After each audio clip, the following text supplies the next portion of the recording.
Bonjour, dans cette vidéo, nous allons voir les messages d'avertissement ou de blocage dans la consommation d'un budget au sein d'un ordre interne. Nous allons montrer ces différents avertissements ou blocages à l'aide d'imputations sur notre ordre interne et à l'aide d'une demande d'achat.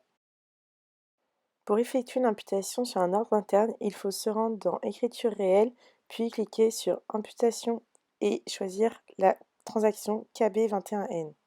Nous allons montrer le premier message d'avertissement.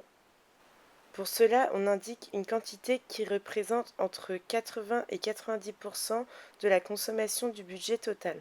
Dans notre cas, nous allons prendre 90 jours. Ces 90 jours multipliés à notre prix de cession de 312 € nous donnent un coût total de 28 084 €, ce qui représente environ 92% du budget global. Il faut ensuite sauvegarder l'opération.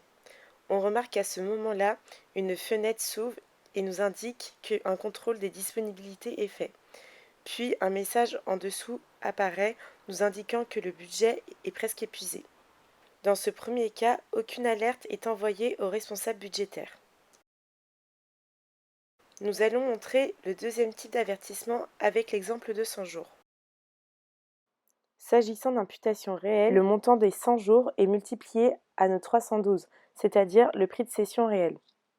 Cela représente 31 205 €, soit plus de 90% du budget global qui est de 34 286 €. Quand le seuil de 90% est dépassé, un message d'alerte apparaît lors de la sauvegarde. Il nous indique que le budget est presque épuisé.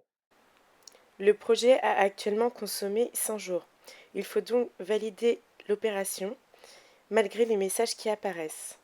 La consommation de ces 100 jours représentant plus de 90% du budget, un message d'alerte va être envoyé au responsable budgétaire. Il retrouvera le dépassement de budget et la consommation restante sur le projet. Il reste 3 080 € à utiliser une fois que les 100 jours ont été imputés.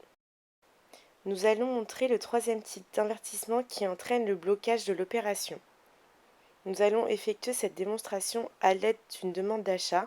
Pour cela, il faut sélectionner la transaction KB51N.